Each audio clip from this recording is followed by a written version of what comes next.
Oi gente, tudo bem? Existe um paradoxo muito lindo que acontece na vida de todo verdadeiro cristão, que é o seguinte: quanto mais a gente se aproxima de Cristo, quanto mais a gente se aproxima de Deus, mais a gente percebe o quão distantes nós estamos dele. Isso significa que quando a gente tem um relacionamento verdadeiro com Jesus, a gente percebe o quanto nós somos falhos, o quanto nós somos pequenos, o quanto nós precisamos da graça de Cristo, o quanto nós carecemos do perdão e da salvação de Jesus. E automaticamente essa consciência ela se reflete no relacionamento com as pessoas ao nosso redor, porque quando a gente entende que aquela pessoa que convive comigo também é tão falho quanto eu, a gente passa a ter uma atitude de amor e de compaixão com essa pessoa da mesma forma que a gente gostaria que ela tivesse com a gente. Muitas pessoas esperam do cristão um comportamento perfeito, mas isso não é bíblico. A possibilidade de um cristão errar, de um cristão pecar, ela é real, ela acontece, porque todos nós, independente de ser cristão ou não, todos nós somos pecadores, todos ainda estamos no estado de pecado. Então ninguém deveria se surpreender quando alguém próximo comete algum erro, alguma coisa grave ou pequena, não importa o tamanho, mas isso é natural do ser humano. Cristo nos chamou para sermos testemunhas dele aqui nessa terra e não juízes. Mas infelizmente, dentro de várias comunidades religiosas, de várias comunidades cristãs, a gente encontra ainda vários cristãos que se julgam melhores, que se colocam como juízes diante dos erros das pessoas. Deus não espera de nós uma vida constante de perfeição, uma vida perene, perfeitinha, porque Ele sabe que nós somos pecadores e Ele sabe que sem Ele a gente não consegue fazer nada. O que Ele espera de nós é uma vida de quebrantamento, de arrependimento, uma vida em busca dessa santidade. Por isso que eu me questiono se Deus não espera essa perfeição de nós aqui nessa terra, por que que ainda muitos de nós ainda insistem em cobrar isso do nosso irmão, da pessoa que nós deveríamos amar e ajudar? Tem um relato na Bíblia que é muito famoso, que é do encontro de Cristo com a prostituta. Os fariseus e os mestres da lei levaram a mulher adúltera perante Cristo e questionaram ele o que deveria ser feito, porque pela lei de Moisés ela deveria ser apedrejada, e eles estavam com as pedras nas mãos.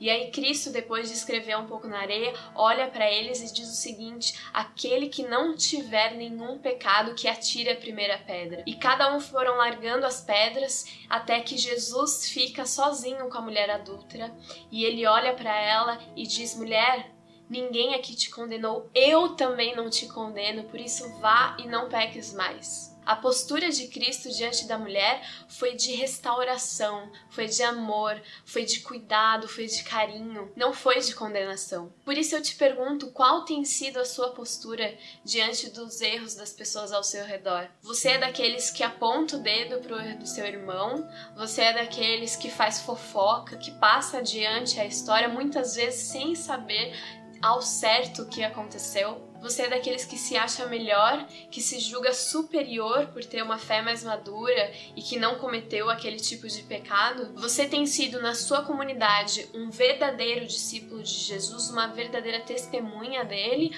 ou você tem agido como um fariseu? Eu já ouvi dizer que a igreja é o único exército que deixa os seus soldados feridos para trás. E infelizmente essa crítica às vezes procede, porque essa tem sido a realidade de muitas comunidades cristãs. Em todos os outros exércitos, quando o soldado é ferido, os outros membros desse exército carregam ele nas costas e levam ele até um lugar seguro, jamais deixam ele para trás e levam ele para um lugar onde ele pode se recuperar e onde ele pode ficar saudável. Mas muitas igrejas não agem dessa forma. Não são igrejas acolhedoras, mas são pessoas que se acham melhores do que os outros e que julgam muito pela aparência exterior das pessoas. Não são igrejas preocupadas na restauração, mas são igrejas repletas de cristãos que se julgam melhores do que os outros. E eu diria que a arrogância espiritual é um pecado que persegue muitos cristãos, principalmente os cristãos legalistas, principalmente aqueles que não entenderam ainda o evangelho da graça. Essas pessoas, elas têm o hábito de medir os outros, de olhar de cima a baixo, de se achar melhor do que o outro e de julgar as pessoas excessivamente pela aparência que elas têm.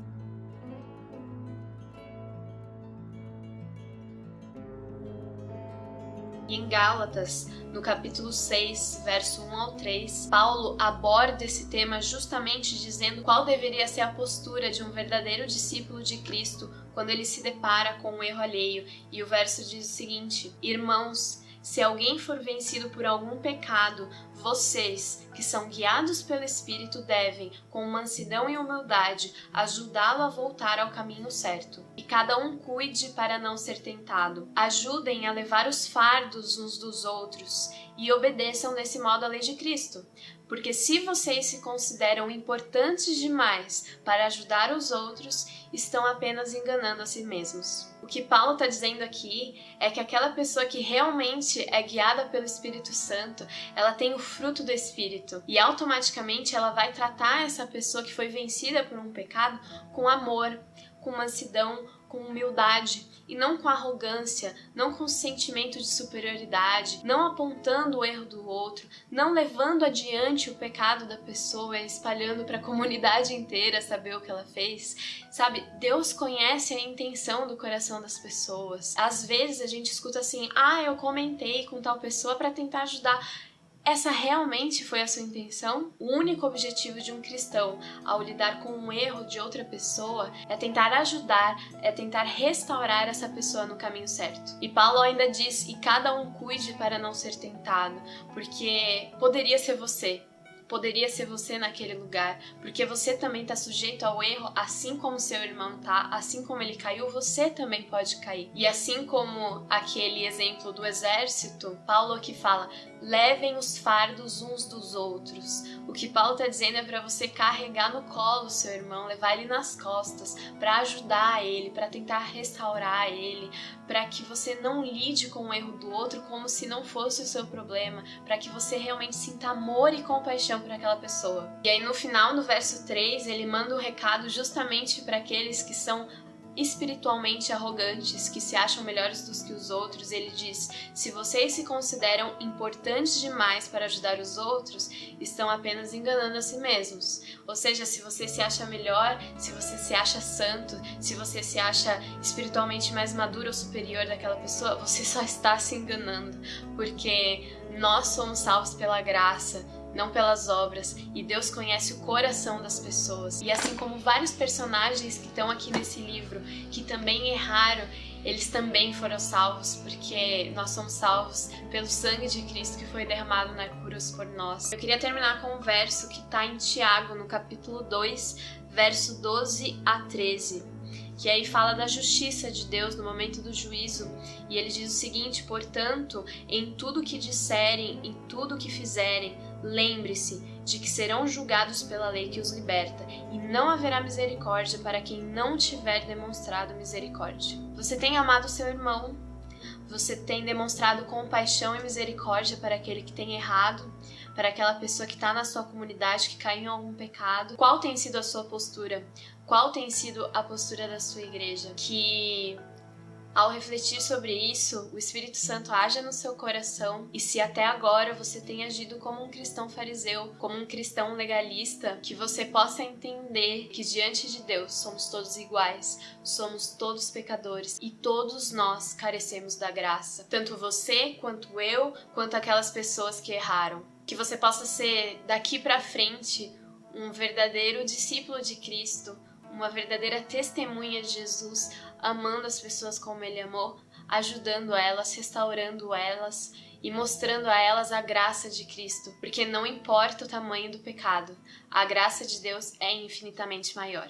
Que Deus te abençoe, não deixe de se inscrever no canal e dar um joinha no vídeo, porque isso ajuda na divulgação, e a gente se vê no próximo vídeo. Um beijo!